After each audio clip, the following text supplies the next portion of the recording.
ಆತ್ಮೀಯ ವಿದ್ಯಾರ್ಥಿಗಳೇ, higher secondary ದ್ವಿತೀಯ ವರ್ಷದ ಕನ್ನಡ ಐಚ್ಛಿಕ ತರಗತಿಗೆ ಎಲ್ಲರಿಗೂ ಮತ್ತೊಮ್ಮೆ ಸ್ವಾಗತ. ಕಳೆದ ತರಗತಿಯಲ್ಲಿ ನಾವು ಕವಿ ಲಕ್ಷ್ಮೀಶನ ಜೈಮಿನಿ ಭಾರತದಲ್ಲಿ ಬಂದಿರುವಂತಹ ಚಂದ್ರಹಾಸನ ಕಥಾಭಾಗವನ್ನು ನೋಡ್ತಾ ಇದ್ದವು. ಕುಂತಳ ದೇಶದ ಮಂತ್ರಿಯಾದಂತಹ ದುಷ್ಟಬುದ್ಧಿ ತನ್ನ ಮಗನಾದಂತಹ ಮದನನಿಗೆ ತಲುಪಿಸಲಿಕ್ಕಾಗಿ ಚಂದ್ರಹಾಸನಲ್ಲಿ ಒಂದು ಪತ್ರವನ್ನು ಕೊಡ್ತಾನೆ. ಆ ಪತ್ರವನ್ನು ತೆಗೆದುಕೊಂಡು ಚಂದ್ರಹಾಸ ಕುಂತಳ ದೇಶದ ಕಡೆಗೆ ಬರ್ತಾನೆ. ಬಂದಂತಹ ಅವನು ಕುಂತಳ ನಗರದ ಹೊರವಲಯದಲ್ಲಿ ಇರುವಂತಹ ಸುಂದರವಾದಂತಹ ಆ ಉದ್ಯಾನವನವನ್ನು ಕಂಡು ಅಲ್ಲಿ ಸ್ವಲ್ಪ ವಿಶ್ರಾಂತಿಯನ್ನು ತೆಗೆದುಕೊಳ್ತಾನೆ. ಅದಕ್ಕಾಗಿ ಅಲ್ಲೇ ಇರುವಂತಹ ಮಾವಿನ ಮರದ ಅಡಿಯಲ್ಲಿ ನಿದ್ರಿಸ್ತಾ ಇದ್ದಾನೆ. ಅದೇ ಸಮಯಕ್ಕೆ ಅಲ್ಲಿಗೆ ಬರ್ತಾರೆ ಕುಂತಳ ದೇಶದ ರಾಜನ ಮಗಳಾದಂತಹ ಚಂಪಕಮಾಲಿನಿ, ದುಷ್ಟಬುದ್ಧಿಯ ಮಗಳಾದಂತಹ ವಿಷಯಿ ಹಾಗೂ ಸಖಿಯರು ಬಂದು ಅವರು ಸಂತೋಷದಲ್ಲಿ ಆ ವಸಂತ ಕಾಲದ ಸಮಯದಲ್ಲಿ ಅಲ್ಲಿನ ಸರೋವರದಲ್ಲಿ ಜಲಕ್ರೀಡೆಯನ್ನು ಆಡ್ತಾರೆ.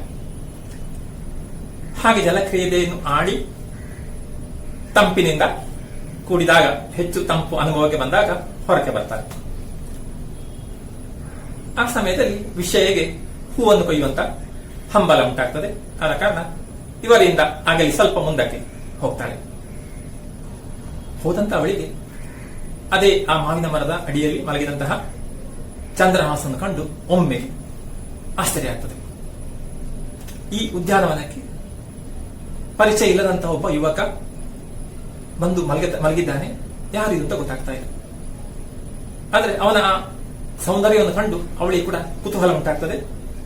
ಆಶ್ಚರ್ಯದಲ್ಲಿ ನೋಡ್ತಾಳೆ. ಇಷ್ಟು ಭಾಗವನ್ನು ನಾವು ಕಳೆದ ತರಗತಿಯಲ್ಲಿ ನೋಡಿದ್ದು. ಕವಿ ಎಷ್ಟು ಸುಂದರವಾಗಿ ಆ ಭಾಗವನ್ನು ವರ್ಣಿಸಿದ್ದಾನೆ ಎಂಬುದನ್ನು ನಾವು ತಿಳ್ಕೊಂಡಿದ್ದೇವಲ್ಲ. ಹಾಗಿರುವಾಗ ಅದರ ಮುಂದಿನ ಭಾಗವನ್ನು ಈ ತರಗತಿಯಲ್ಲಿ ನೋಡೋಣ.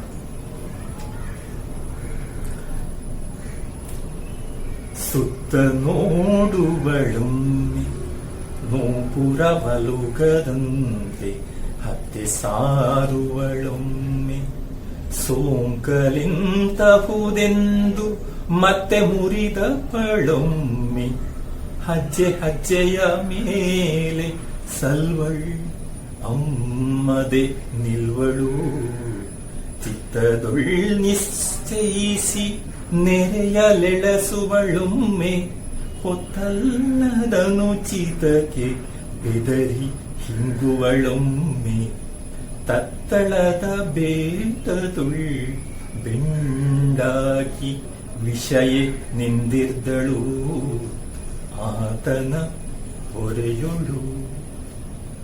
ಹೀಗೆ ವರ್ಣಿಸ್ತಾನೆ ಕವಿ. ಅಲ್ಲಿ ಆ ಉದ್ಯಾನವನದಲ್ಲಿ ಮಲಗಿದಂತಹ ಚಂದ್ರಹಾಸನ ಕಂಡಾಗ ವಿಷಯಲ್ಲಿ ಉಂಟಾದಂತಹ ಕುತೂಹಲದಿಂದ ಅವಳು ಏನ್ ಮಾಡ್ತಾಳೆ ಅದು ಈ ಭಾಗದಲ್ಲಿ ಕಾಣಬಹುದು. ಒಟ್ಟು ಅವಳಿಗೆ ಆಶ್ಚರ್ಯ ಆಗಿದೆ, ಕುತೂಹಲ ಉಂಟಾಗಿದೆ. ಈಗ ಏನಾಗ್ತಾ ಇದೆ, ಇವನ್ ಯಾರು ಅಂತ ತಿಳ್ಕೊಳ್ಬೇಕು. ಜೊತೆಗೆ ಅವನ ರೂಪಕ್ಕೆ ಅವಳು ಮರಳಾಗಿದ್ದಾಳೆ. ಹಾಗೆ ಇವನ್ ಯಾರು ಅಂತ ನೋಡ್ಕೊಳ್ಬೇಕಾಗ್ತದೆ. ಅದಕ್ಕಾಗಿ ಪ್ರಯತ್ನಿಸ್ತಾಳೆ. ಸುತ್ತ ನೋಡುವಳೊಮ್ಮೆ, ಅದಕ್ಕಾಗಿ ಪಕ್ಕ ಮೊದಲೇನ್ ಮಾಡ್ತಾಳೆ, ಸುತ್ತಲೂ ನೋಡ್ತಾಳೆ. ಯಾರಾದ್ರೂ ತನ್ನನ್ನು ಗಮನಿಸ್ತಾ ಇದ್ದಾರಾ ಅಂತ. ಯಾಕಂದ್ರೆ ಗೊತ್ತಿದೆ ಅಲ್ವ ಆ ಸಮಯ. ಜೊತೆಗೆ ತನ್ನ ರಾಜಕುಮಾರಿ ಇದ್ದಾಳೆ, ಸಖಿಯರಿದ್ದಾರೆ, ಅವರೆಲ್ಲ ಆ ಕಡೆ ಇದ್ದಾರೆ. ಹಾಗಿರುವಾಗ ಸುತ್ತಲೇ ಯಾರು ಇದ್ದಾನೆ ನೋಡ್ತಾರೆ. ಯಾಕಂದ್ರೆ ಅಪರಿಚಿತ ಆದಂತಹ ಒಬ್ಬ ಯುವಕ. ಆಗ ಅವನ ಬಳಿಗೆ ಹೋಗ್ಬೇಕಿದ್ರೆ ಬೇರೆ ಯಾರು ನೋಡುವುದು ಉಚಿತವಲ್ಲ. ಆದ ಕಾರಣ ಜಾಗ್ರತೆಯಲ್ಲಿ ಒಮ್ಮೆ ಸುತ್ತಲೂ ನೋಡ್ತಾಳೆ. ಸುತ್ತ ನೋಡುವಳೊಮ್ಮೆ, ಒಮ್ಮೆ ಸುತ್ತಲೂ ನೋಡ್ತಾಳೆ. ಆಮೇಲೆ ಹತ್ತಿರ ಹೋಗಲಿಕ್ಕೆ ಪ್ರಯತ್ನಿಸ್ತಾಳೆ. ನೂಪುರ ಅಲುಗದಂತೆ ಹತ್ತೆ ಸಾರುವಳೊಮ್ಮೆ. ನೂಪುರ ಗೊತ್ತಿದೆಯಲ್ಲ, ಕಾಲ್ಗೆಜ್ಜೆ. ಆಗ ಕಾಲ್ಗೆಜ್ಜೆ ಅಲುಗಾಡದ ಹಾಗೆ ಹತ್ತಿರ ಹೋಗಲಿಕ್ಕೆ ತೊಡಗುತ್ತಾಳೆ. ನೂಪುರ ಅಲುಗದಂತೆ ಹತ್ತೆ ಸಾರುವಳೊಮ್ಮೆ. ಹತ್ತೆ ಸಾರು ಹತ್ತಿರಕ್ಕೆ ಅವನ ಹತ್ತಿರಕ್ಕೆ ಬರುವ ಪ್ರಯತ್ನ ಮಾಡ್ತಾಳೆ. ಯಾಕಂದ್ರೆ ಹತ್ತಿರ ಬಂದು ಸೋಂಕಲೆಂತಹುದೆಂದು ಮತ್ತೆ ಮುರಿದಪ್ಪಳೊಮ್ಮೆ. ಯಾಕಂದ್ರೆ ಹತ್ತಿರ ಹೋಗಿ ಅವನನ್ನು ಮುಟ್ಟಿದ್ರೆ ಏನು ಸೋಂಕು ಮುಟ್ಟು, ಅವನ ಹತ್ತಿರ ಹೋಗಿ ಮುಟ್ಟಿದ್ರೆ ಏನಾಗಬಹುದು ಅಂದ್ರೆ ಗೊತ್ತಿಲ್ಲ, ನಿದ್ರೆ ಮಾಡ್ತಾ ಇದ್ದಾನೆ, ಯಾರಂತ ಗೊತ್ತಾಗ್ತಾ ಇಲ್ಲ. ಹಾಗೆ ಅವನ ಕಂಡು ಈ ಕುತೂಹಲ ಉಂಟಾಗಿದೆ. ಹತ್ತಿರ ಹೋಗಿ ಮುಟ್ಟಿದ್ರೆ ಹೇಗೆ ಅಂತ ಭಾವಿಸ್ತಾಳೆ. ಸೋಂಕಲೆಂತಹುದೆಂದು, ಸೋಂಕಲು ಎಂತು ಅಹುದು, ಅವನ ಹತ್ತಿರ ಹೋದ್ರೆ ಮುಟ್ಟಿದ್ರೆ ಏನಾಗಬಹುದು ಅಂತ ಭಾವಿಸ್ತಾಳೆ. ಆದ್ರೆ ಅವಳಿಗೆ ಆಶ್ಚರ್ಯ ಆಗ್ತದೆ, ಅಯ್ಯೋ ಅಲ್ವಾ ಈ ಸಮಯ ಅಂತಹದ್ದು ಸರಿಯಲ್ಲ ಅಂತ ಕಾಣ್ತದೆ. ಮತ್ತೆ ಮುರಿದಪ್ಪಳೊಮ್ಮೆ. ಹಾಗೆ ಹೋದವಳು ಪಕ್ಕನೆ ಹಿಂದಕ್ಕೆ ಬರ್ತದೆ. ಮುರಿದಪ್ಪಳು ಹಿಂದೆ ಸರಿತಾಳೆ. ಬೇಡ ಅಂತ ಮುಂದೆ ಹೋದವಳು ಅಲ್ಲಿಂದ ನಿಲ್ಲಿಸಿ ಹಿಂದಕ್ಕೆ ಬರ್ತಾಳೆ. ಹಾಗೆಂತ ಆ ಕುತೂಹಲ ಕಡಿಮೆ ಆಯ್ತಾ? ಇಲ್ಲ. ಮತ್ತು ಕೂಡ ಅವಳ ಮನಸ್ಸಲ್ಲಿ ತೋರ್ತಾ ಇದೆ ಅಲ್ಲ ಅವನ ಬಗ್ಗೆ ಇರುವಂತ ಕುತೂಹಲ ಯಾರು ಅಂತ ಗೊತ್ತಾಗಬೇಕು. ಪುನಃ ಮುಂದೆ ಹೋಗುವ ಪ್ರಯತ್ನ ಮಾಡ್ತಾಳೆ. ಅದನ್ನ ಹೇಳ್ತಾನೆ ಕವಿ. ಹೆಜ್ಜೆಯ ಮೇಲೆ ಸಲ್ವಳ್. ಈಗೇನ್ ಮಾಡ್ತಾಳೆ? ಮೆಲ್ಲ ಶಬ್ದ ಆಗದ ಹಾಗೆ. ಶಬ್ದ ಆದ್ರೆ ಅವನಿಗೆ ಎತ್ತರ ಆಗ್ಬಹುದು. ಹಾಗಾಗ್ಬಾರ್ದು. ಅವನು ಯಾರು ಅಂತ ಈಗ ನೋಡ್ಬೇಕು. ಅದ ಕಾರಣ ಹೆಜ್ಜೆಯ ಮೇಲೆ ಹೆಜ್ಜೆ ಇಟ್ಟು, ಹೆಜ್ಜೆಯ ಮೇಲೆ ಹೆಜ್ಜೆ ಇಟ್ಟು. ಗೊತ್ತಿದೆ ನಮ್ಗೆ ಒಂದೊಂದೇ ಹೆಜ್ಜೆ ಶಬ್ದ ಆಗದಾಗೆ ಇಡುವಂತದ್ದು. ಹೆಜ್ಜೆಯ ಮೇಲೆ ಸಲ್ವಳ್ ಪುನಃ ಸಮೀಪಿಸು. ಸಲ್ವಳ್ ಸಮೀಪಿಸಲಿಕ್ಕೆ ತೊಡಗುದು. ಪುನಃ ಸಮೀಪಿಸಲಿಕ್ಕೆ, ಅವನ ಹತ್ತಿರ ಹೋಗ್ಲಿಕ್ಕೆ ನೋಡ್ತಾಳೆ. ಆದ್ರೆ ಅಮ್ಮದೆ ನಿಲ್ವಳ್. ಅಮ್ಮದೆ ಸಾಧ್ಯವಾಗುದಿಲ್ಲ ಹತ್ತಿರ ಹೋಗ್ಲಿಕ್ಕೆ. ಅಂದ್ರೆ ಒಂದು ರೀತಿಯ ಭಯ ಆಗ್ತದೆ. ಹೆಜ್ಜೆಯ ಮೇಲೆ ಸಲ್ವಳ್, ಅಮ್ಮದೆ ನಿಲ್ವಳ್. ಸಾಧ್ಯವಾಗದೆ ಅಲ್ಲಿ ನಿಲ್ತಾಳೆ. ಆದ್ರೆ ಅಷ್ಟು ಸಮಯದಲ್ಲಿ ಅವಳಿಗೆ ಅವನ ನೋಡಿ ಅಂತಹ ಇಷ್ಟ ಆಗಿದೆ ಅಲ್ಲ, ಅವನ ಬಗ್ಗೆ ಒಂದು ರೀತಿಯ ಮೋಹ ಉಂಟಾಗಿದೆ. ಅವನ ಸೌಂದರ್ಯಕ್ಕೆ ಮಾರು ಹೋಗಿದ್ದಾಳೆ. ಅದು ಅವಳ ಮನಸ್ಸಲ್ಲಿ ತೋರ್ತಾ ಇದೆ. ಚಿತ್ತದೊಳ್ ನಿಶ್ಚಯಿಸಿ ನೆರೆಯಲು ಎಳಸುವಳೊಮ್ಮೆ. ಚಿತ್ತ ಮನಸ್ಸು ಅಲ್ಲ, ಮನಸ್ಸಿನಲ್ಲಿ ಈಗ ಸ್ವಲ್ಪ ನಿಶ್ಚಯಿಸ್ತಾಳೆ, ದೃಢ ಮಾಡ್ತಾಳೆ. ತೊಂದರೆ ಇಲ್ಲ, ಏನಿದ್ರು ಅವನನ್ನು ಬಯಸ್ತಾಳೆ. ಚಿತ್ತದೊಳ್ ನಿಶ್ಚಯಿಸಿ, ಮನಸ್ಸಲ್ಲಿ ತೀರ್ಮಾನಿಸಿ ಏನು ನೆರೆಯಲ್ಲಿ ಎಳಸುವಳೊಮ್ಮೆ. ಆಗ ಅವನನ್ನು ಸೇರ್ಬೇಕು ಅಂತ ಬಯಸ್ತಾಳೆ. ಅವನನ್ನು ಬಯಸುವಂತದ್ದು, ಅವನು ಸೇರಬೇಕು ಅಂತ ಬಯಸ್ತಾಳೆ. ನೆರೆಯಲು ಎಳಸುವಳೊಮ್ಮೆ. ಎಳಸು ಬಯಸು, ನೆರೆಯಲು ಸೇರಲು. ನೆರೆಯಲು ಎಳಸುವಳು ಒಮ್ಮೆ. ಆದ್ರೆ ಏನಾಗ್ತದೆ? ಸಮಯ ಅವಳಿಗೆ ಅರಿವಿಗೆ ಬರ್ತದೆ. ಹೊತ್ತಲ್ಲದ ಅನುಚಿತಕ್ಕೆ ಬೆದರಿ. ಆದ್ರೆ ಮನಸ್ಸಲ್ಲಿ ಏನ್ ಬಯಸಿದ್ದೋ ಅದಕ್ಕೆ ಸಮಯ ಇಲ್ಲ ಅಂತ ಅನಿಸಿದ ಅವಳಿಗೆ. ಯಾಕಂದ್ರೆ ಗೊತ್ತಿದ್ದಲ್ಲ ಯಾವ ಸ್ಥಳದಲ್ಲಿ ಅವನಿದ್ದಾನೆ, ಇವಳಿದ್ದಾಳೆ ಅಂತ. ಹಾಗೆ ಹೊತ್ತಲ್ಲದ ಅನುಚಿತಕ್ಕೆ. ಇದು ಹೊತ್ತಲ್ಲ ಯಾವುದಕ್ಕೆ? ಈ ಅನುಚಿತವಾದಂತ ವರ್ತನೆ ಆಗ್ತದೆ ಈ ಸಮಯದಲ್ಲಿ. ಹಾಗೆ ಅವನ ಹತ್ತಿರ ಹೋಗಿ ಸೇರುವಂತದ್ದು ಅನುಚಿತ ವರ್ತನೆ. ಉಚಿತ ಅಲ್ಲ, ಗೊತ್ತಿದ್ದಲ್ಲ. ಅನುಚಿತ ಉಚಿತವಲ್ಲದು, ಸರಿಯಲ್ಲ. ಹೊತ್ತಲ್ಲದ ಅನುಚಿತಕ್ಕೆ ಇದು ಸರಿ ಸಮಯ ಅಲ್ಲ ತನ್ನ ಮನಸ್ಸಲ್ಲಿರುವಂತ ಭಾವನೆಗೆ ಅಂತ ಭಾವಿಸ್ತಾಳೆ. ಬೆದರಿ. ಆಗ ಅವಳಿಗೆ ಒಂದು ಭಯ ಆಗ್ತದೆ. ಹೊತ್ತಲ್ಲದ ಅನುಚಿತಕ್ಕೆ ಬೆದರಿ. ಈ ಸರಿ ಸಮಯವಲ್ಲದ ಕಾರಣ ತಾನು ಮಾಡ್ತಾ ಇರುವಂತಹ ಅಥವಾ ತಾನು ಬಯಸ್ತಾ ಇರುವಂತಹ ಈ ರೀತಿ ಸರಿಯಲ್ಲ ಅಂತ ಒಮ್ಮೆ ಅವಳಿಗೆ ಕಂಡು ಹೆದರಿಕೆ ಆಗ್ತದೆ. ಅಯ್ಯೋ ನಾನು ಹಾಗೆ ಬಯಸುವುದು ಅಪಾಯ ಅಂತ. ಅದಕ್ಕಾಗಿ ಮತ್ತೆ ಬೆದರಿ ಹಿಂಗುವಳೊಮ್ಮೆ. ಹಿಂದೆ ಸರಿ ಪುನಃ ಹಿಂದಕ್ಕೆ ಹೋಗ್ತಾಳೆ.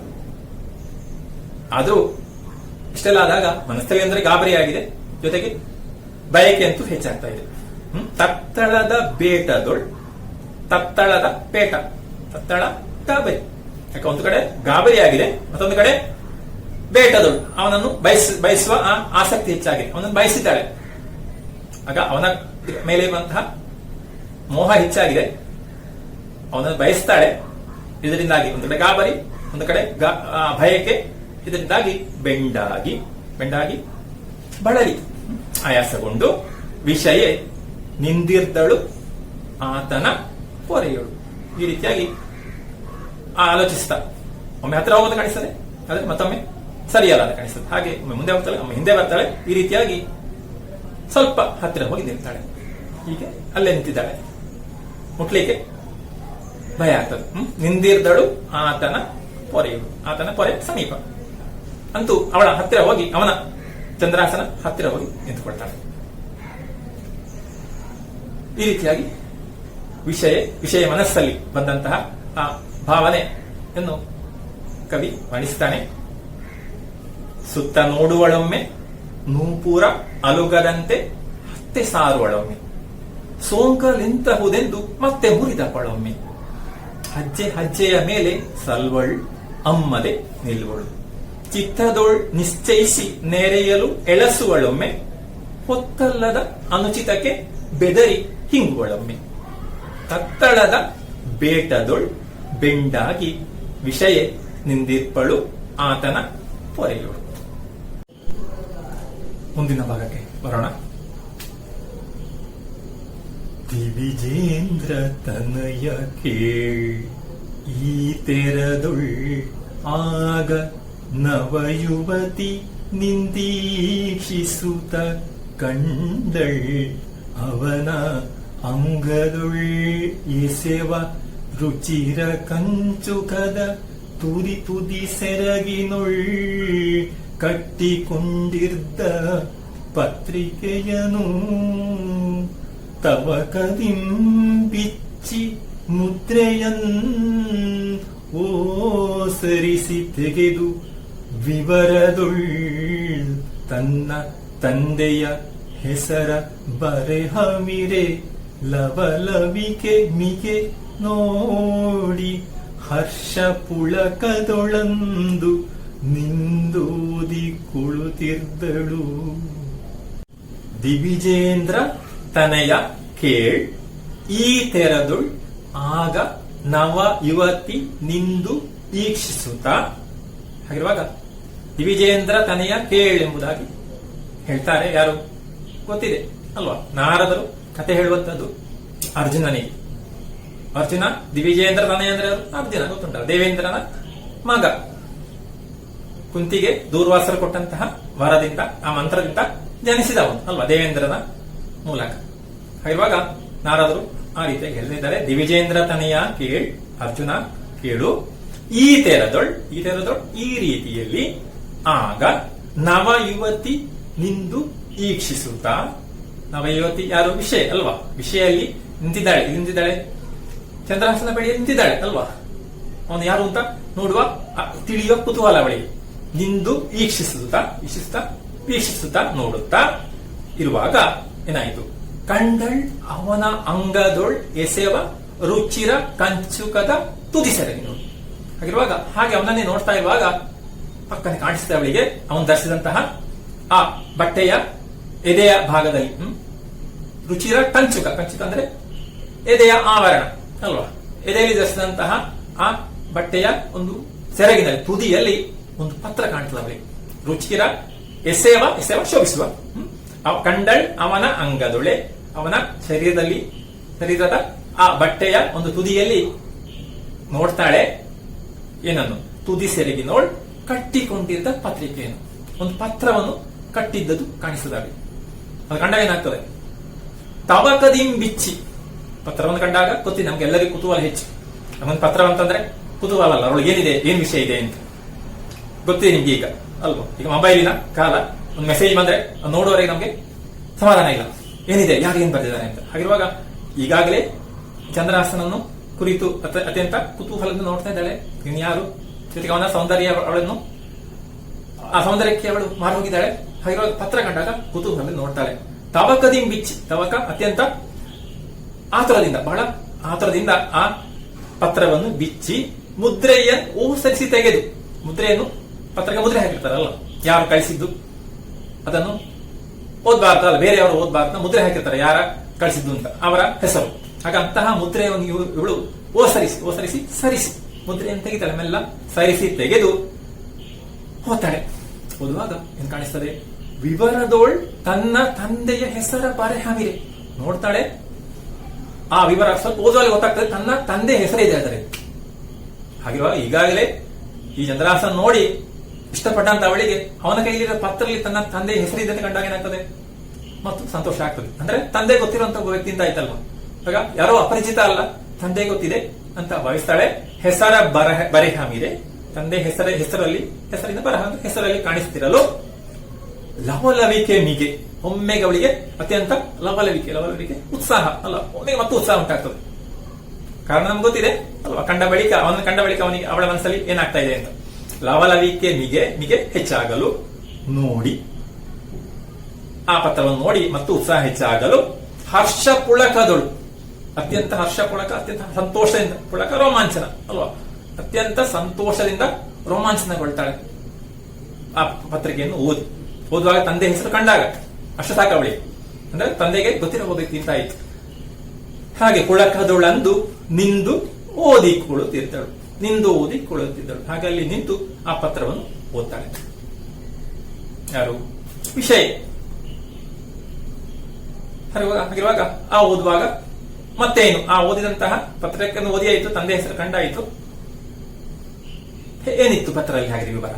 ಅದು ಮುಂದಿನ ಭಾಗದಲ್ಲಿ ಬರ್ತದೆ, ನೋಡೋಣ. ಶ್ರೀಮತ್ ಸಚಿವ ಶಿರೋಮಣಿ ದುಷ್ಟಬುದ್ಧಿ ಸುಪ್ರೇಮದಿಂ ತನ್ನ ಮಗ ಮದನಂಗೆ ಮಿಗೆ ಪರಸಿ ನೇಮಿಸಿದ ಕಾರ್ಯಂ ಈ ಚಂದ್ರಹಾಸಂ ಮಹಾಹಿತ ನಿಮಗೆ ಮೇಲೆ ನಮ್ಮ ಸೀಮೆಗೆ ಅರಸಾದಪಂ ಸಂದೇಹವಿಲ್ಲಿದಕ್ಕೆ ಸಾಮಾನ್ಯದವನಲ್ಲ ನಮಗೆ ಮುಂದಕ್ಕೆ ಸರ್ವತಾ ಮಿತ್ರನಪ್ಪನ್ ಎಂದು ಈತನಂ ಕಳುಹಿದೆವು ನಿನ್ನ ಬಳಿಗೆ ಇದನರಿವುದು. ಹೀಗೆ ಪತ್ರದಲ್ಲಿ ಈ ರೀತಿಯಾಗಿ ಬರೆದದ್ದು ಕಾಣಿಸ್ತದೆ. ಯಾರಿಗೆ? ವಿಷಯ. ಏನರ್ಥ ಆಯ್ತು? ಈ ಪತ್ರ ಯಾರು ಬರೆದದ್ದು ಮತ್ತು ಏನು ಈ ಪತ್ರ ವಿಷಯ? ಶ್ರೀಮತ್ ಸಚಿವ ಶಿರೋಮಣಿ ದುಷ್ಟಬುದ್ಧಿ ಸುಪ್ರೇಮದಿಂ ತನ್ನ ಮಗ ಮದನಂಗೆ ಮಿಗೆ ಪರಸಿ ನೇಮಿಸಿದ ಕಾರ್ಯ. ಆಗ ಮೊದಲ ಭಾಗದಲ್ಲಿ ಇದು ಕಾಣಿಸ್ತದೆ. ಶ್ರೀಮತ್ ಸಚಿವ ಶಿರೋಮಣಿಯಾದಂತಹ ದುಷ್ಟಬುದ್ಧಿ.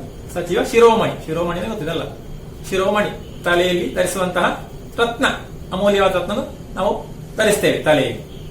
ಆಗ ಅದಕ್ಕೆ ಸಮಾನ ಅಂತ ಅರ್ಥ ಅಷ್ಟೇ. ಶ್ರೀಮತ್ ಸಚಿವ ಶಿರೋಮಣಿ ಅಂದ್ರೆ ಸಚಿವರಲ್ಲಿ, ಮಂತ್ರಿಯಲ್ಲಿ ಶ್ರೇಷ್ಠನದಾಮ ಅಂತ. ಶಿರೋಮಣಿ ಯಾರು? ದುಷ್ಟಬುದ್ಧಿ. ಸುಪ್ರೇಮದಿ ಅತಿಯಾದ ಪ್ರೀತಿಯಿಂದ ತನ್ನ ಮಗ ಮದನಂಗೆ, ತನ್ನ ಮಗನಾದಂತಹ ಮದನನಿಗೆ ಮಿಗೆ ಪರಸಿ ನೇಮಿಸಿದ ಕಾರ್ಯಂ. ಮಿಗೆ ಪರಸಿ ಮಿಗೆ ತುಂಬಾ ಅಂತ. ಆಗ ಅತ್ಯಂತ ಹೆಚ್ಚಾಗಿ ಆಶೀರ್ವದಿಸಿ ನೇಮಿಸಿದ ಕಾರ್ಯಂ, ನೇಮಿಸಿದ ಅಥವಾ ವಹಿಸಿಕೊಟ್ಟಂತಹ ಕೆಲಸ ಇದು. ಏನು? ಈ ಚಂದ್ರಹಾಸಂ ಮಹಾಹಿತ ನಿಮಗೆ. ಈ ಚಂದ್ರಹಾಸ ಅಂದ್ರೆ ಈ ಪತ್ರ ತರುವಂತಹ ವ್ಯಕ್ತಿ ಅಲ್ಲ, ಚಂದ್ರಹಾಸ ಮಹಾಹಿತ ನಿಮಗೆ.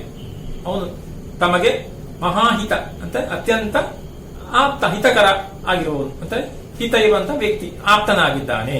ಮಹಾಹಿತ ನಿಮಗೆ, ನಮಗೆ ಅತ್ಯಂತ ಆಪ್ತನಾದಂತಹ ವ್ಯಕ್ತಿಯಾಗಿದ್ದಾನೆ. ಮೇಲೆ ಅಷ್ಟಲ್ಲದೆ ನಮ್ಮ ಸೀಮೆಗೆ ಅರಸಾದಪಂ, ಅವನು ಮುಂದೆ ನಮ್ಮ ಸೀಮೆ ರಾಜ್ಯ ಅಲ್ವಾ, ಆ ಪ್ರದೇಶಕ್ಕೆ, ಸೀಮೆಗೆ ಅರಸಾದಪಂ ಸಂದೇಹ ಮಿಲ್ಲಿದೆ. ಇದಕ್ಕೆ ಯಾವ ಸಂದೇಹ ಸಂಶಯ ಅಲ್ಲ, ಸಂಶಯ ಇಲ್ಲ, ಸಂದೇಹ ಮಿಲ್ಲಿದಕ್ಕೆ ಸಾಮಾನ್ಯದವನಲ್ಲ. ತಿಳ್ಕೊ, ಇವನು ಸಾಮಾನ್ಯ ವ್ಯಕ್ತಿ ಅಲ್ಲ, ಅಂತಹ ಅರ್ಹತೆ ಇರುವವನೇ. ನಮಗೆ ಮುಂದಕ್ಕೆ ಸರ್ವತಾ ಮಿತ್ರನಪ್ಪ, ಮುಂದಕ್ಕೆ ಇವನು ನಮಗೆ ಸರ್ವತಾ ಖಂಡಿತವಾಗಿಯೂ ಅತ್ಯಂತ ಆಪ್ತನಾಗಿರ್ತಾನೆ. ಸರ್ವತಾ ಮಿತ್ರನಪ್ಪನ್ ಎಂದು ಮುಂದೆ ಆಪ್ತನಾಗಿರ್ತಾನೆ ಎಂಬುದಾಗಿ ಈತನಂ ಕಳುಹಿದೆವು, ಇವನನ್ನು ಕಳಿಸಿದ್ದೇನೆ ನಿನ್ನ ಬಳಿಗೆ, ಕಳಿಸಿದೆವು ನಿನ್ನ ಬಳಿಗೆ ಇದನ್ನರಿಯುವುದು. ಇದನ್ನು ನೀನು ತಿಳಿಯುವುದು ಎಂಬುದಾಗಿ ಬರೆದದ್ದು ಕಾಣಿಸ್ತದೆ. ವಿಷಯ ಹಾಗಿರುವಾಗ ಸ್ಪಷ್ಟ ಆಯಿತು ಯಾರನ್ನು ಕಳಿಸ್ತಾ ಇರುವಂತಹದ್ದು ಎಂಬುದಾಗಿ ಪರಿಚಯ ಮಾಡಿ ಕೊಟ್ಟಿದ್ದಾನೆ. ಅದು ಈ ಭಾಗದಲ್ಲಿ ಕಾಣಿಸ್ತದೆ. ಇದನ್ನು ಓದ್ತಾಳೆ ಯಾರು? ವಿಷಯ. ಓದಿದಾಗ ಅವಳೇನ್ ಭಾವಿಸ್ತಾಳೆ? ಮುಂದಿನ ಭಾಗವನ್ನು ನೋಡ್ತಾಳೆ. ಪತ್ರದ ಮುಂದಿನ ಭಾಗದಲ್ಲಿ ಏನು ಬರೆದಿತ್ತು ನೋಡೋಣ. ಹೊತ್ತುಗಳೆಯದೆ ಬಂದ ಬಳಿಕ ಇವನ ಕುಲಶೀಲ ವಿತ್ತ ವಿದ್ಯಾವಯೋ ವಿಕ್ರಮಗಳನ್ ಈಕ್ಷಿಸುತ್ತಿರದೆ ವಿಷವ ಮೋಹಿಸುವಂತೆ ಕೊಡುವುದು ಈತಂಗೆ ನೀನು. ಇದರುಳ್ ಯಮಗೆ ಉತ್ತರೋತ್ತರಮಪ್ಪುದೆಂದು ಬರೆದಿಹ ಲಿಪಿಯನೆತ್ತಿ ವಾಚಿಸಿಕೊಂಡು ತರಳಾಕ್ಷಿ ತಾನದಕ್ಕೆ ಮತ್ತೊಂದಭಿಪ್ರಾಯಮಂ ತಿಳಿದಳ್ ಉಲ್ಲಂಘಿಸುವರುಂಟೇ ವಿಧಿಕೃತವನು. ಹೀಗೆ ಆ ಪತ್ರದ ನಂತರದ ಭಾಗ ನೋಡ್ತಾಳೆ. ಹಾಗಾದ್ರಲ್ಲಿ ತಂದೆ ಏನ್ ಬರೆದಿದ್ದಾರೆ? ಹೊತ್ತುಗಳೆಯದೆ ಬಂದ ಬಳಿಕ ಇವನ, ಅಂದ್ರೆ ಇವನು ಈ ಪತ್ರ ತರುವಂತಹ ಚಂದ್ರಹಾಸ ಬಂದ ಬಳಿಕ ನೀನು ಹೊತ್ತುಗಳೆ ಸಮಯವನ್ನು ವ್ಯರ್ಥ ಮಾಡದೆ ಅವನು ಬಂದ ಕೂಡಲೇ ಅವನ ಬಂದ ಬಳಿಕ ಇವನ ಕುಲ ಶೀಲ ವಿತ್ತ ವಿದ್ಯೆ ವಯೋ ವಿಕ್ರಮಗಳನ್ನು ಇದ್ಯಾವುದನ್ನು ನೋಡ್ಬೇಡ. ಕುಲ ಗೊತ್ತಿದೆ, ಅವನ ಕುಲ ನೋಡುದು ಬೇಡ. ಶೀಲ ಅವನ ನಡತೆ ಗುಣ, ವಿತ್ತ ಸಂಪತ್ತು, ವಿದ್ಯೆ ವಯಸ್ಸು, ವಿದ್ಯೆ ಸಂಪತ್ತು, ವಿಕ್ರಮ ಅವನ ಶೌರ್ಯ. ಹಾಗೆ ಈ ವಿಷಯಗಳನ್ನು ಯಾವುದು ನೋಡುದು ಬೇಡ. ಇವುಗಳನ್ನು ಈಕ್ಷಿಸುತ್ತಾ ಇರದೆ ಬಂದ ಬಳಿಕ ನೀನು ಅವನಿಗೆ ಸಂಬಂಧಪಟ್ಟಂತ ಈ ವಿಷಯವನ್ನೆಲ್ಲ ನೋಡ್ತಾ ಸಮಯ ಕಳಿಬೇಡ. ಬಂದ ಬಳಿಕ ಏನ್ ಮಾಡಬೇಕು? ವಿಷವ ಮೋಹಿಸುವಂತೆ ಕೊಡುವುದು ಈ ತಂಗಿ. ಅವನಿಗೆ ನೀನು ವಿಷವನ್ನು ಕೊಡಬೇಕು. ಹೇಗೆ? ವಿಷವ ಮೋಹಿಸು ಆ ಪ್ರೀತಿಯಿಂದ ಅಂತ ಅವನಿಗೆ ಗೊತ್ತಾಗದಾಗೆ ಬಹಳ ಪ್ರೀತಿಯಿಂದ ವಿಷಯವನ್ನು ಅವನು ಸೇವಿಸಲು ಮಾಡಬೇಕು. ವಿಷವ ಮೋಹಿಸುವಂತೆ ಕೊಡುವುದು ಈ ತಂಗಿ. ಹಾಗೆ ಅವನು ವಿಷ ಕುಡಿಯುವ ಹಾಗೆ ಮಾಡಬೇಕು. ಅದನ್ನು ಪ್ರೀತಿಯಿಂದ ಕೊಡಬೇಕು, ಇಲ್ಲಾಂದ್ರೆ ಅವನಿಗೆ ಗೊತ್ತಾಗಿತ್ತು ಅಲ್ವಾ? ಯಾರು? ನೀನು ವಿಷವ ಮೋಹಿಸುವಂತೆ ಕೊಡುವುದು ಈ ತಂಗೆ ನೀನು. ಅದರಿಂದ ಏನಾಗ್ತದೆ? ಇದರುಳ್ ಯಮಗೆ ಉತ್ತರೋತ್ತರ ಮಪ್ಪುದು. ಹಾಗೆ ನೀನು ಮಾಡಿದ್ರೆ ಇದರಿಂದಾಗಿ ನಮಗೆ ಉತ್ತರೋತ್ತರ ಅಂದ್ರೆ ಹೆಚ್ಚಿನ ಅಭಿವೃದ್ಧಿ ಉಂಟಾಗ್ತದೆ, ಹೆಚ್ಚಿನ ಯಶಸ್ಸು ಸಿಗ್ತದೆ, ಒಳ್ಳೆದಾಗ್ತದೆ ಅಂತ ಅರ್ಥ ಅಲ್ಲ, ಹೆಚ್ಚಿನ ಪ್ರಯೋಜನ ಇದೆ ಎಂಬುದಾಗಿ ಬರೆದಿದ್ದಾನೆ. ಉತ್ತರೋತ್ತರ ಮಪ್ಪುದೆಂದು ಬರೆದಿಹ ಲಿಪಿಯನೆತ್ತಿ ವಾಚಿಸಿಕೊಂಡು, ಈ ರೀತಿಯಾಗಿ ಆ ಪತ್ರದಲ್ಲಿ ಬರೆದಿರುವಂತಹ ಆ ಬರಹವನ್ನು ವಾಚಿಸಿ ಓದಿಕೊಂಡು ತರಳಾಕ್ಷಿ ವಿಷಯ ಅಲ್ಲ, ಚಂಚಲವಾದ ಅಕ್ಷಿ ಉಳ್ಳವಳು ತರಳಾಕ್ಷಿ, ತರಳವಾದ ಅಕ್ಷಿ ಉಳ್ಳವಳು ಅಂದ್ರೆ ಅವಳ ಚಂಚಲವಾದ ಕಣ್ಣುಳ್ಳವಳು ಎಂಬ ವರ್ಣನೆ ಮಾಡ್ತಾರೆ. ತರಳಾಕ್ಷಿ ತಾನದಕ್ಕೆ ಮತ್ತೊಂದು ಅಭಿಪ್ರಾಯವನ್ನು ತಿಳಿದಳು. ಹಾಗೆ ಈ ಪತ್ರದಲ್ಲಿ ಬರೆದಂತಹ ಈ ವಿಷಯವನ್ನು ಇಷ್ಟು ವಿಷಯವನ್ನು ಓದಿದ ಬಳಿಕ ಅವಳು ಅವಳದೇ ಆದ ರೀತಿಯಲ್ಲಿ ಭಾವಿಸ್ತಾಳೆ. ತಾನು ಅದಕ್ಕೆ ಮತ್ತೊಂದು ಅಭಿಪ್ರಾಯವನ್ನು ತಿಳಿದಳು, ಮತ್ತೊಂದು ರೀತಿಯಲ್ಲಿ ಭಾವಿಸ್ತಾಳೆ. ಅಂದ್ರೆ ದುಷ್ಟಬುದ್ಧಿ ಬರೆದದೇನೋ ಇವಳು ಅದನ್ನು ಅವಳಿಗೆ ಬೇಕಾದ ಹಾಗೆ ಭಾವಿಸಿಕೊಳ್ತಾಳೆ, ಅವಳಿಗೆ ತೋರಿದ ಹಾಗೆ. ಯಾಕೆ? ಕವಿ ಹೇಳ್ತಾನೆ, ಉಲ್ಲಂಘಿಸುವರುಂಟೆ ವಿಧಿಕೃತವನ್ನು. ಬಹುಶಃ ಅವಳು ಆ ರೀತಿಯಾಗಿ ಇನ್ನೊಂದು ರೀತಿಯಲ್ಲಿ ಭಾವಿಸ್ತಾಳೆ. ಯಾಕಂದ್ರೆ ವಿಧಿಕೃತ, ಉಲ್ಲಂಘಿಸುವರುಂಟೆ ವಿಧಿಕೃತವನ್ನು. ವಿಧಿಕೃತ ವಿಧಿಯ ಬರಹ, ವಿಧಿಯ ತೀರ್ಮಾನವನ್ನು ಅಥವಾ ನಾವು ಹೇಳ್ತಾರಲ್ಲ ಹಣೆ ಬರಹವನ್ನು. ಹಾಗೆ ವಿಧಿಯೊಂದು ತೀರ್ಮಾನ ಮಾಡಿದ್ರೆ ಅದನ್ನು ಉಲ್ಲಂಘಿಸಿ ಸಾಧ್ಯ ಉಂಟ? ಮೀರು ಅಲ್ಲ, ಅದನ್ನು ಮೀರಲಿಕ್ಕೆ ಸಾಧ್ಯ ಇಲ್ಲ, ಅದು ಬದಲಾಯಿಸಲಿಕ್ಕೆ ಸಾಧ್ಯ ಇಲ್ಲ. ಬಹುಶಃ ಆದ ಕಾರಣವೇ ದುಷ್ಟಬುದ್ಧಿ ಯಾವ ರೀತಿ ಏನನ್ನು ತೀರ್ಮಾನಿಸಿ ಪತ್ರ ಬರೆದದ್ದೋ ಅದನ್ನು ವಿಷಯ ತನ್ನ ರೀತಿಯಲ್ಲಿ ಭಾವಿಸಿಕೊಳ್ತಾಳೆ. ಯಾವ ರೀತಿ ಭಾವಿಸಿಕೊಂಡ್ಳು ಮುಂದಿನ ಭಾಗದಲ್ಲಿ ಇದು ಬರ್ತದೆ ನೋಡುವ. ಈತಂ ತಮಗೆ ಮಹಾಹಿತನಿಂದು ತಮ್ಮದರಿಗೆ ಈತನ್ ಅರಸಹನಿಂದು ಕುಲಶೀಲ ವಿದ್ಯೆಗಳನ್ ಈತನೊಳ್ ಅರಸಬೇಡವೆಂದು ಮುಂದಕ್ಕೆ ಸರ್ವತಾ ಮಿತ್ರನಪ್ಪನೆಂದು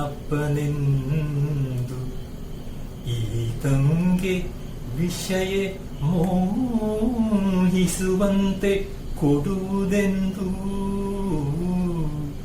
ಆತಾತನ್ ಅಣ್ಣಂಗೆ ಬರೆಸಿ ಕಳುಹಿದ ಪತ್ರವೇ ತಪ್ಪದು.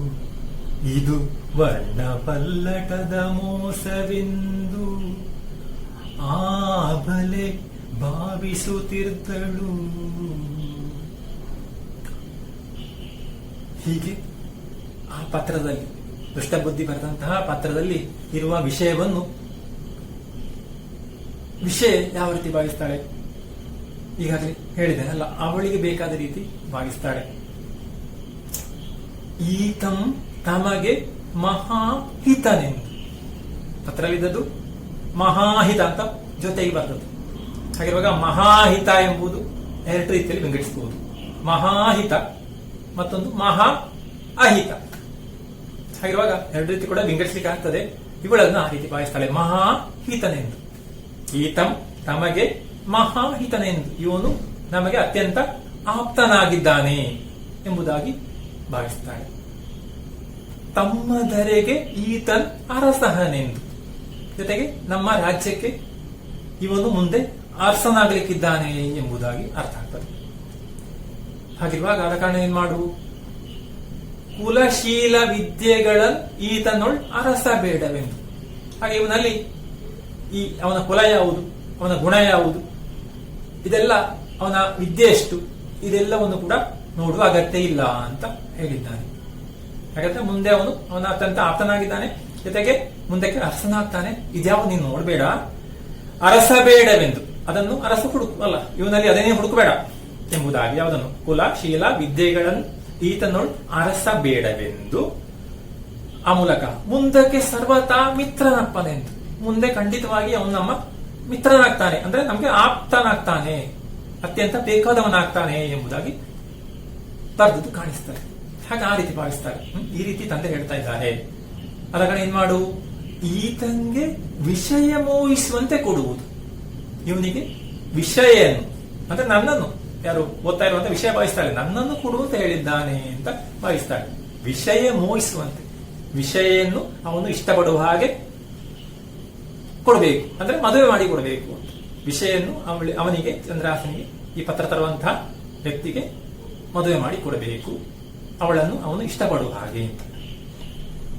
ಈತಂಗೆ ವಿಷಯ ಮೋಹಿಸುವಂತೆ ಕೊಡುವುದೆಂದು ಆ ತಾತನ್ ಅಣ್ಣಂಗೆ ಬರೆಸಿ ಕಳಿಸಿದ ಪತ್ರ. ಹಾಗೆ ಈತಂಗೆ ಈ ರೀತಿಯಾಗಿ ಇರುವಂತಹ, ಈ ಗುಣಗಳಿರುವಂತಹ ಇವನಿಗೆ ವಿಷಯ ಮೋಹಿಸುವಂತೆ, ಅವನಿಗೆ ವಿಷಯ ಇಷ್ಟವಾಗುವ ಹಾಗೆ ಕೊಡಬೇಕು, ಅಂದ್ರೆ ವಿಷಯನ್ನು, ಅಂದ್ರೆ ನನ್ನನ್ನು ಮದುವೆ ಮಾಡಿ ಕೊಡಬೇಕು ಎಂಬುದಾಗಿ ಬರೆದಿದ್ದಾರೆ ಅಂತ ಇವಳು ಭಾವಿಸ್ತಾಳೆ. ಹಾಗಿರುವಾಗ ಪತ್ರದಲ್ಲೇನಿತ್ತು? ಆ ವಿಷವ ಅಂತ ಇತ್ತು. ಹಾಗಾದ್ರೆ ವಿಷವ ಅಲ್ಲ, ವಿಷವನ್ನಲ್ಲ, ವಿಷಯನ್ನು ಅಂತ ಇವಳು ಭಾವಿಸ್ತಾಳೆ. ಆ ವ್ಯತ್ಯಾಸ. ಮೋಹಿಸುವಂತೆ ಕೊಡುವುದೆಂದು ಆ ತಾತನ್ ಅಣ್ಣಂಗೆ ಬರೆಸಿ ಕಳುಹಿದ ಪತ್ರ. ಆಗ ತಾತನ್ ಅಂದ್ರೆ ತಂದೆ ಅಂತ. ಆ ತಂದೆ ನನ್ನ ಅಣ್ಣನಾದಂತಹ ಯಾರು? ಮದನನಿಗೆ ಬರೆದಂತಹ ಪತ್ರ ಇದು. ಕಳಿಸಿಕೊಟ್ಟಿದ್ದಾರೆ ಪತ್ರವನ್ನು. ಅಣ್ಣಂಗೆ ಬರೆಸಿ ಕಳುಹಿದ ಪತ್ರವೇ ತಪ್ಪದು. ಖಂಡಿತವಾಗಿ ಅದೇ ವಿಷಯ ಇರುವಂತ ಪತ್ರ. ಈ ರೀತಿಯಾಗಿ ತಂದೆಯೇ ಕಳಿಸಿಕೊಟ್ಟಂತ ಪತ್ರ ಇದು, ಕೊಡ್ಲಿಕ್ಕೆ ತನ್ನ ಅಣ್ಣನಿಗೆ. ಆದ್ರೆ ಏನಾಗಿದೆ? ಇದು ವರ್ಣ ಪಲ್ಲಟದ ಮೋಸ. ಒಂದು ತಪ್ಪು ಕಾಣ್ತಾ ಇದೆ. ಒಂದು ವರ್ಣ ಪಲ್ಲಟವಾಗಿದೆ. ವರ್ಣ ಕೂತಿದೆ, ಅಕ್ಷರ ಅಲ್ಲ, ಅಕ್ಷರ ವ್ಯತ್ಯಾಸ ಕಾಣ್ತಾ ಉಂಟು.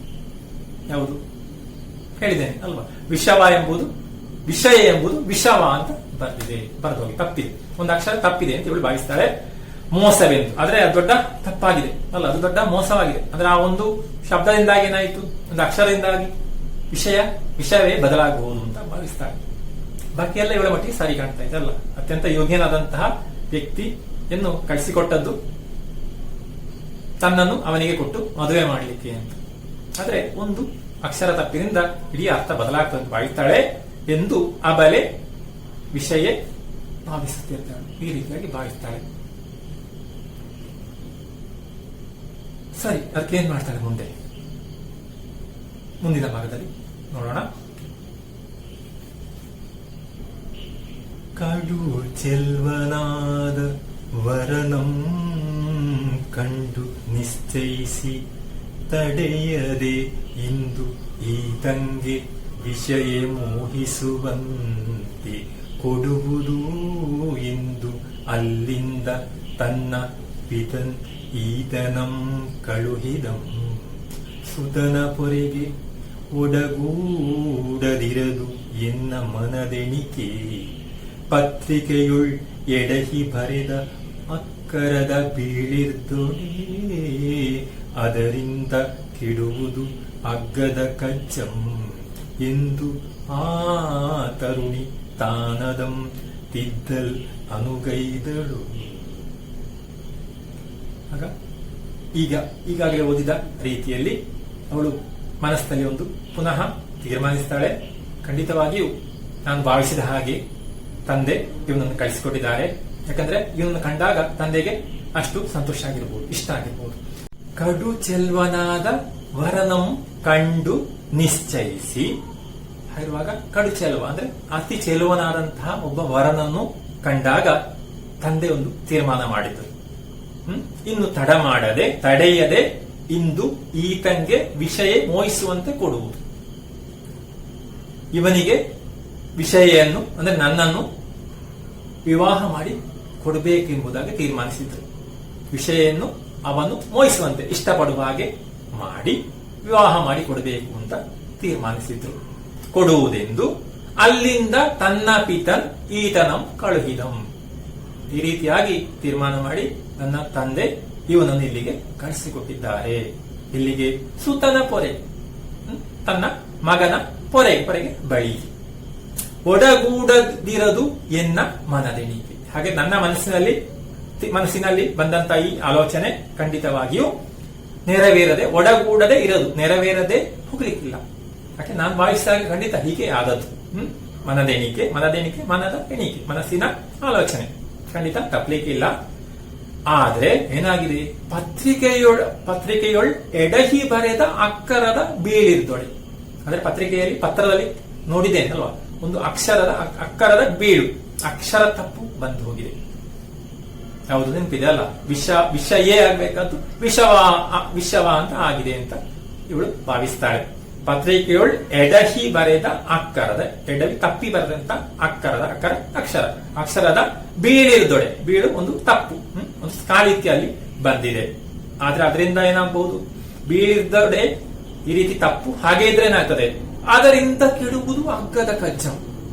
ಆ ಅಕ್ಷರ ತಪ್ಪು ಹಾಗೆ ಇದ್ರೆ ಖಂಡಿತವಾಗಿಯೂ ನಡೆಯಬೇಕಾದಂತಹ ಈ ಒಂದು ಅಗ್ಗದ ಕಜ್ಜ. ಅಗ್ಗ ಅಂದ್ರೆ ಇಲ್ಲಿ ಶ್ರೇಷ್ಠ ಅಂತ ಅರ್ಥ. ಈಗ ಮಾತ್ರ ಅರ್ಥ ವ್ಯತ್ಯಾಸ ಆಗಿದೆ ಅಲ್ವಾ. ಈಗ ನಾವು ಅದಕ್ಕೆ ಏನು ಅರ್ಥ ಕೊಟ್ಟದ್ದು, ಅಗ್ಗ ಅಂದ್ರೆ ಶ್ರೇಷ್ಠ ಅಲ್ಲ, ಬಹಳ ಕನಿಷ್ಠ ಅಂತ, ಬಹಳ ಕೆಳಗಿನದ್ದು ಅಂತ ಅರ್ಥ. ಆಗ ಶ್ರೇಷ್ಠ ಎಂಬ ಅರ್ಥ ಹೋಗಿದೆ, ಚಿಕ್ಕದು ಅಂತ ಅರ್ಥ. ಆಗ ಅಗ್ಗದ ಕಜ್ಜಂ, ಶ್ರೇಷ್ಠವಾದಂತಹ ಒಂದು ಕಜ್ಜ ಕಾರ್ಯ ಸಂಸ್ಕೃತ ಕಜ್ಜ ತದ್ಭವ. ಹಾಗಿರುವಾಗ ಅಂತಹ ಶ್ರೇಷ್ಠವಾದಂತಹ ಒಂದು ಕಾರ್ಯ ಏನಾಗ್ತದೆ, ಕೆಡುವುದು, ಹಾಳಾಗಿ ಹೋಗ್ತದೆ ಎಂದು ಆ ತರುಣಿ ತಾನದಂ ತಿದ್ದಲು ಅನುಕೈದಳು. ಈ ರೀತಿಯಾಗಿ ಭಾವಿಸಿಕೊಂಡಂತಹ ತರುಣಿ ವಿಷಯ ತಾನು ಅದನ್ನು ತಿದ್ದಿ ಸರಿಪಡಿಸಲಿಕ್ಕೆ ನೋಡ್ತಾಳೆ. ಇಲ್ಲಾಂದ್ರೆ ತಾನು ಭಾವಿಸಿದಂತಹ ವಿಷಯ ಎಲ್ಲ ತಪ್ಪಿ ಹೋಗಬಹುದು. ಬಾಕಿ ವಿಷಯ ಎಲ್ಲ ಸರಿಯಾಗಿದೆ, ಒಂದು ಮಾತ್ರ ತಪ್ಪಿದೆ, ವಿಷಯೇ ಆಗ್ಬೇಕಾದಲ್ಲಿ ವಿಷವ ಅಂತ ಆಗಿದೆ ಅಂತ ಮೊದಲೇ ಭಾವಿಸಿದ್ದಾಳೆ ಅಲ್ವಾ. ಹಾಗಿರುವಾಗ ಅದನ್ನು ಸರಿಪಡಿಸಬೇಕು ಅಂತ ತೀರ್ಮಾನಿಸ್ತಾಳೆ. ಅದಕ್ಕೆ ಅನುಗೈದಳು ಸಿದ್ಧವಾಗುವಂಥದ್ದು, ತಯಾರಾಗ್ತಾಳೆ ಬದಲಾಯಿಸಲಿಕ್ಕಾಗಿ. ಯಾವ ರೀತಿ ಬದಲಾಯಿಸಿದ್ದು ಮುಂದಿನ ಭಾಗದಲ್ಲಿ ಬರ್ತದೆ. ತಪ್ಪಿರ್ದ ಲಿಪಿಯುಳ್ ವಕಾರಮಂ ತೊಡೆದು ಅಲ್ಲಿಗೊಪ್ಪುವ ಯಕಾರಮಂ ಕೆಲಬಲದ ಮಾಮರದುಳ್ ಇಪ್ಪ ನಿರ್ಯಾಸಮಂ ತೆಗೆದು ತಿರುವೆರಳ್ ಉಗುರ್ಗೊನೆಯಿಂದ ತಿದ್ದಿ ಬರೆದು ಅಪ್ಪಂತೆ ಮೊದಲಿರ್ದ ಮುದ್ರೆಯಂ ಸಂಘಟಿಸಿ ಕುಪ್ಪಸದ ಸೆರಗಿನೊಳ್ ಕಟ್ಟಿ ಪಳೆಯ ಓಲಿರಿಸಿ ಸಪ್ಪುಳಾಗದ ತೆರದೊಳ್ ಎದ್ದು ಮೆಲ್ಲನೆ ಮಂತ್ರಿಸುತ್ತೆ ತೊಲಗಿ ಬರುತ್ತಿದ್ದಳು. ಹೀಗೆ ವಿಷಯ ಆ ಪತ್ರದಲ್ಲಿ ಏನು ಬದಲಾವಣೆ ಮಾಡಿದ್ಲು? ತಪ್ಪಿರ್ದ ಲಿಪಿಯೊಳ್ ಯಾವ ಲಿಪಿ ಅಕ್ಷರ ತಪ್ಪು ಬಂದದ್ದೋ ತಂದೆ ಬರೆದಂತಹ ಪತ್ರದಲ್ಲಿ ಆ ತಪ್ಪು ನಮ್ಗೆ ಗೊತ್ತಿತ್ತಲ್ಲ, ಯಾವುದು ವಿಷಯ ಎಂಬುದಾಗಿ ಆಗ್ಬೇಕಾದಲ್ಲಿ ವಿಷವ ಆಗಿದೆ ಅಂತ ಇವಳು ಭಾವಿಸ್ತಾಳೆ. ಹಾಗಿರುವಾಗ ಆ ವಕಾರಮಂ ತೊಡೆದು ವಿಷವ ಎಂಬಲ್ಲಿ ಅವಾವನ್ನು ತೆಗೆದು ತೊಡೆದು ಅಲ್ಲಿಗೊಪ್ಪುವ ಯಕಾರಮಂ ಕೆಲಬಲದ ಮಾಮರದೊಳಿಪ್ಪ ನಿರ್ಯಾಸಮಂ ತೆಗೆದು. ಹಾಗಿರುವಾಗ ವಾವನ್ನು ತೆಗೆದು ಯಾ ಅಂತಲ್ಲಿ ಮಾಡಬೇಕು. ವಕಾರವನ್ನು ತೆಗೆದು ಯಕಾರವನ್ನಲ್ಲಿ ಬರಿಬೇಕು. ಅದಕ್ಕಾಗಿ ಏನ್ ಮಾಡ್ತಾಳೆ? ಯಾವುದಲ್ಲಿ ಬರೀತಾಳೆ? ಕೆಲಬಲದ ಮಾಮರದೊಳಿಪ್ಪ. ಕೆಲಬಲ ಅಕ್ಕಪಕ್ಕದಲ್ಲಿರುವಂತಹ ಮಾವಿನ ಮರದಲ್ಲಿ ಇರುವಂತಹ ಒಂದು ಯಾವುದು ನಿರ್ಯಾಸಮ. ನಿರ್ಯಾಸ ಒಂದು ಅಂಟು ಪದಾರ್ಥ ಅಲ್ಲ, ಮಾವಿನ ಮರದಲ್ಲಿ ಅಥವಾ ಎಲೆಯ ತುದಿಯಲ್ಲಿ ಕಾಣಿಸ್ತದೆ. ಆಗ ಅಲ್ಲಿರುವಂತಹ ಒಂದು ಅಂಟು ಪದಾರ್ಥವನ್ನು ತಂದು ನಿರ್ಯಾಸಂ ತೆಗೆದು ಹೇಗೆ ಬರೀತಾಳೆ? ಕಿರುಬೆರಳ್ ಉಗುರುಗೊನೆಯಿಂದ, ಕಿರಿಯ ಬೆರಳಿನ ಉಗುರಿನ ತುದಿಯಿಂದ ಆ ಅಕ್ಷರವನ್ನು ಬದಲಾಯಿಸ್ತಾಳೆ. ಗೊತ್ತಿದ್ದಾರೆ, ಕಿರುಬೆರಳಿನ ಉಗುರಿನ ತುದಿಯಿಂದ ಅದನ್ನು ಬದಲಾಯಿಸ್ತಾಳೆ. ತಿದ್ದಿ ಬರೆದು ವಾವನ್ನು ತಿದ್ದಿ ಯಾ ಮಾಡ್ತಾಳೆ. ಮಾಡಿ ಅಪ್ಪಂತೆ ಮೊದಲಿದ್ದ ಮುದ್ರೆಯಂ ಸಂಘಟಿಸಿ. ನೆನಪಿದೆ ಅಲ್ಲ, ಪತ್ರವನ್ನು ಅವಳು ಓದುವಾಗ ತಂದೆ ಹಾಕಿದಂತಹ ಮುದ್ರೆಯನ್ನು ಹೊಡೆದಿದ್ಲು. ಹಾಗೆ ಆ ಮುದ್ರೆಯನ್ನು ಪುನಃ ಜೋಡಿಸಿ ಸಂಘಟಿಸಿ ಜೋಡಿಸಿ ಕುಪ್ಪಸ್ದ ಸೆರಗಿನೋಳ್ ಕಟ್ಟಿ, ಪುನಃ ಹಿಂದೆ ಇದ್ದ ಹಾಗೆ ಆ ಚಂದ್ರಹಾಸ ಧರಿಸಿದಂತಹ ಆ ಬಟ್ಟೆಯ ತುದಿಯ ಸೆರಗಿನಲ್ಲಿ ಆ ಕುಪ್ಪಸದ ತುದಿಯಲ್ಲಿ ಪುನಃ ಅದನ್ನು ಕಟ್ಟಿ ಪಳೆಯ ಓಲಿಸಿ, ಪಳೆಯ ಹಳೆ ಹಿಂದಿನ ಹಾಗೆ ಇರಿಸಿ, ಅದೇ ಹಿಂದೆ ಹೇಗಿತ್ತು ಹಾಗೆ ಕಾಣುವ ಹಾಗೆ ಇಟ್ಟು ಸಪ್ಪುಳಾಗದ ತೆರದೊಳು ಎದ್ದು ಮೆಲ್ಲನಲ್ಲಿಂದ ಹೇಳ್ತಾಳೆ. ಸಪ್ಪುಳಾಗದ ತೆರ, ಸಪ್ಪಳ ಶಬ್ದ ಅಲ್ವಾ, ಅಲ್ಲಿಂದ ಯಾವುದೇ ಸದ್ದು ಉಂಟಾಗದ ಹಾಗೆ ಮೆಲ್ಲನಲ್ಲಿಂದ ಎದ್ದು ತೆರದೊಳ್ ರೀತಿಯಲ್ಲಿ ಎದ್ದು ಮೆಲ್ಲನೆ ಮಂತ್ರಿಸುತ್ತೆ ತೊಲಗಿ ಬರುತ್ತಿದ್ದಳು. ಅಲ್ಲಿಂದ ಮೆಲ್ಲ ತೊಲಗಿ ಬರ್ತಾ ಇದ್ಲು, ಅಂದ್ರೆ ಈ ಕಡೆಗೆ ದೂರಕ್ಕೆ ಬರ್ತಾ ಇದ್ಲು, ಅಲ್ಲಿಂದ ದೂರಕ್ಕೆ ಬರ್ತಾ ಇದ್ದಾಳೆ. ಇಷ್ಟು ವಿಷಯ ಈ ಭಾಗದಲ್ಲಿ ಇದೆ.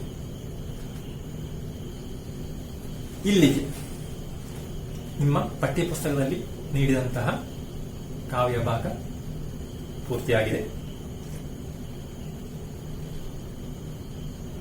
ಇದರ ಮುಂದಿನ ಭಾಗವನ್ನು ನಿಮಗೆ ಸಿಕ್ಕುವಂತಹ ಅನುಕೂಲವನ್ನು ಸೌಲಭ್ಯವನ್ನು ಉಪಯೋಗಿಸಿಕೊಂಡು ಓದಬಹುದು.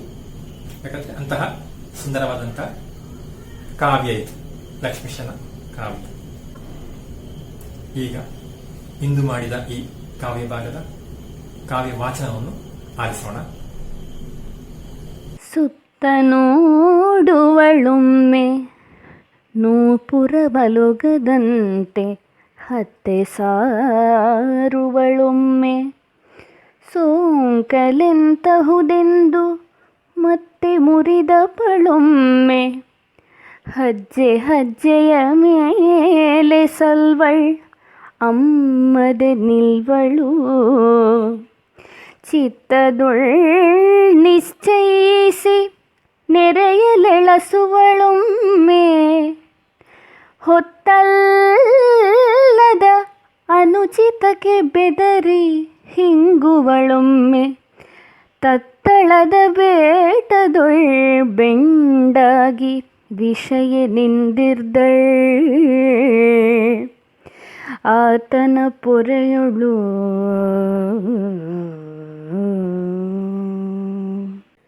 ದಿವಿಜೇಂದ್ರ ತನಯ ಈ ತೆರದೊಳ್ ಆಗ ನವಯುವತಿ ನಿಂದೀಕ್ಷಿಸುತ್ತ ಕಂಡಳ್ ಅವನ ಅಂಗದೊಳ್ಳೆಸೆವ ರುಚಿರ ಕಂಚುಕದ ತುದಿ ಸೆರಗಿನೊಳ್ ಕಟ್ಟಿಕೊಂಡಿರ್ದ ಪತ್ರಿಕೆಯನು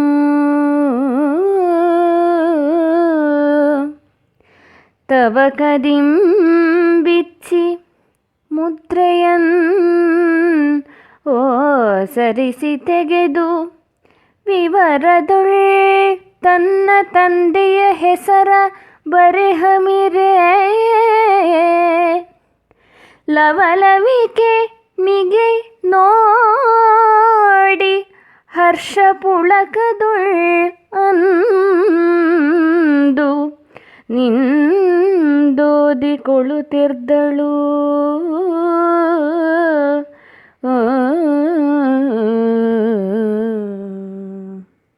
ಶ್ರೀಮತ್ ಸಚಿವ ಶಿರೋಮಣಿ ದುಷ್ಟಬುದ್ಧಿ ಸುಪ್ರೇಮದಿಂ ತನ್ನ ಮಗ ಮದನಂಗೆ ಮಿಗೆ ಪರಸಿ ನೇಮಿಸಿದ ಕಾರ್ಯಂ ಈ ಚಂದ್ರಹಾಸಂ ಮಹಾಹಿತನೆ ಮಗೆ ಮೇಲೆ ನಮ್ಮ ಸೀಮೆಗೆ ಅರಸಾದಪಂ ಸಂದೇಹಮಿಲ್ಲಿದಕ್ಕೆ ಸಾಮಾನ್ಯದವನಲ್ಲ ನಮಗೆ ಮುಂದೆ ಸರ್ವಥಾ ಮಿತ್ರನಪ್ಪನ್ ಎಂದು ಈತನಂ ಕಳುಹಿದೆವು ನಿನ್ನ ಬಳಿಗೆ ಇದನ್ ಅರಿವುದು. ಹೊತ್ತುಗಳೆಯದೆ ಬಂದ ಬಳಿಕ ಇವನ ಕುಲಶೀಲ ವಿತ್ತ ವಿದ್ಯಾವಯೋ ವಿಕ್ರಮಗಳನ್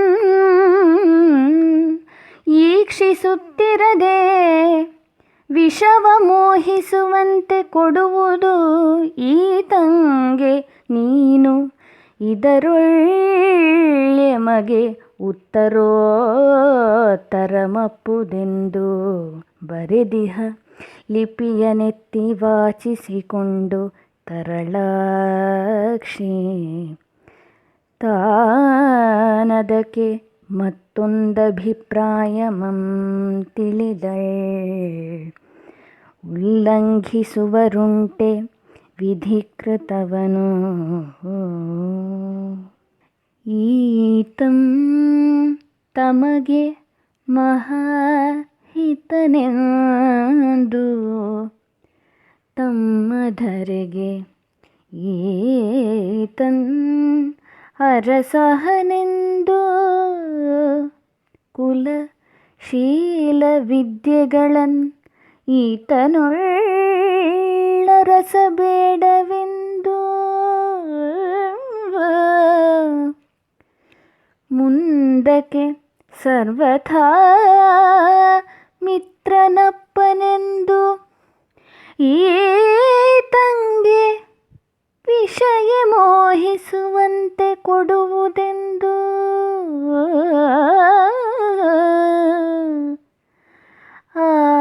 ತಾತನ್ ಅಣ್ಣಂಗೆ ಬರೆಸಿ ಕಳುಹಿದ ಪತ್ರವೇ ತಪ್ಪದು ಇದು ವರ್ಣಪಲ್ಲಟದ ಮೋಸವೆಂದು ಅಬಲೆ ಭಾವಿಸುತ್ತಿರ್ದಳು.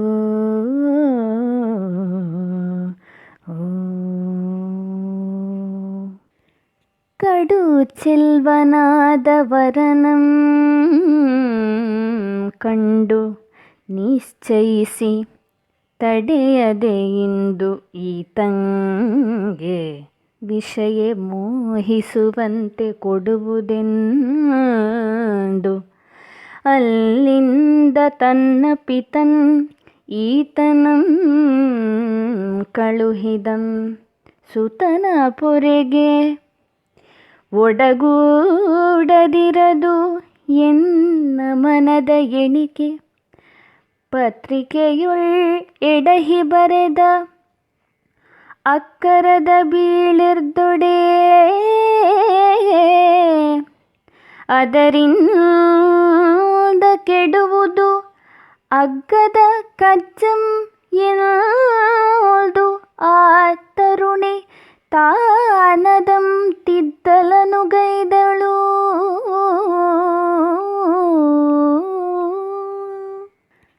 ತಪ್ಪಿರ್ದ ಲಿಪಿಯುಳ್ ವಕಾರಮಂ ಅಲ್ಲಿಗೆ ಒಪ್ಪುವ ಯಕಾರಮಂ ಕೆಲಬಲದ ಮಾಮರದೊಳ್ ಇಪ್ಪ ನಿರ್ಯಾಸಮಂ ತೆಗೆದು ಕಿರುವೆರಳು ಉಗುರ್ಗೊನೆಯಿಂದ ತಿದ್ದಿ ಬರೆದು ಅಪ್ಪಂತೆ ಮೊದಲಿರ್ದ ಮುದ್ರೆಯಂ ಸಂಘಟಿಸಿ ಕುಪ್ಪಸದ ಸೆರಗಿನೊಳ್ ಕಟ್ಟಿ ಪಳೆಯವೋಲ್ ಇರಿಸಿ ಸಪ್ಪುಳಾಗದ ತೆರದೊಳ್ ಎದ್ದು ಮೆಲ್ಲನೆ ಮಂತ್ರಿಸುತ್ತೇ ತೊಲಗಿ ಬರುತ್ತಿದ್ದಳು.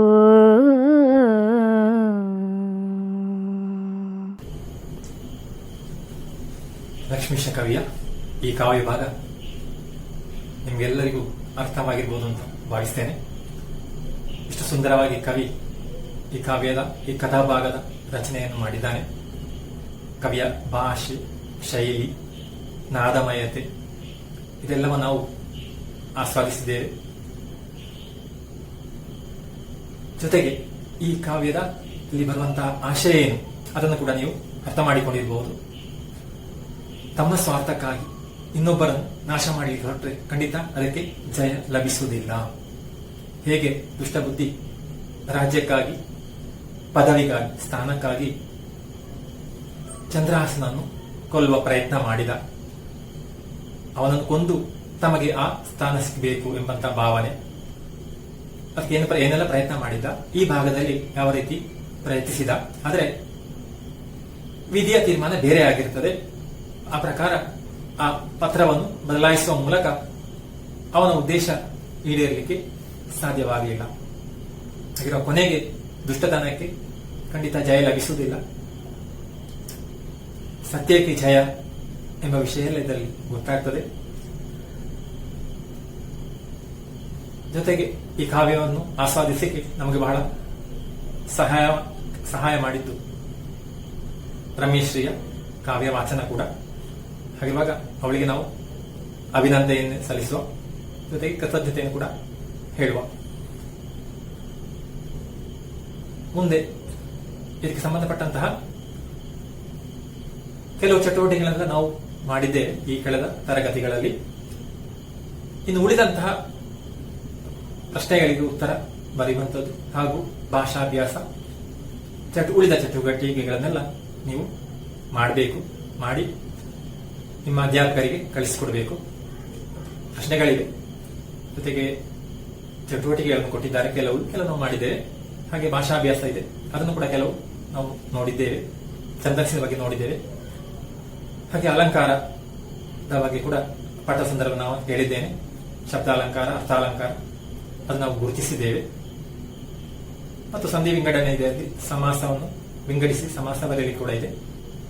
ಅದೆಲ್ಲ ನಾವು ಗಮನಿಸಿದ್ದೇವೆ. ಅದನ್ನೆಲ್ಲ ನೀವು ಪೂರ್ತಿ ಮಾಡಿ ಅಧ್ಯಾಪಕರಿಗೆ ಕಳಿಸಿಕೊಡ್ಬೇಕು. ಹಾಗೆ ಇದರೊಂದಿಗೆ ಈ ಪಾಠಭಾಗವನ್ನು ನಾನು ಪೂರ್ತಿಗೊಳಿಸ್ತಾ ಇದ್ದೇನೆ. ಮುಂದೆ ಹೊಸ ಒಂದು ಪಾಠದೊಂದಿಗೆ ಭೇಟಿಯಾಗೋಣ. ಎಲ್ಲರೂ ಕ್ಷೇಮವಾಗಿ ಇರಿ.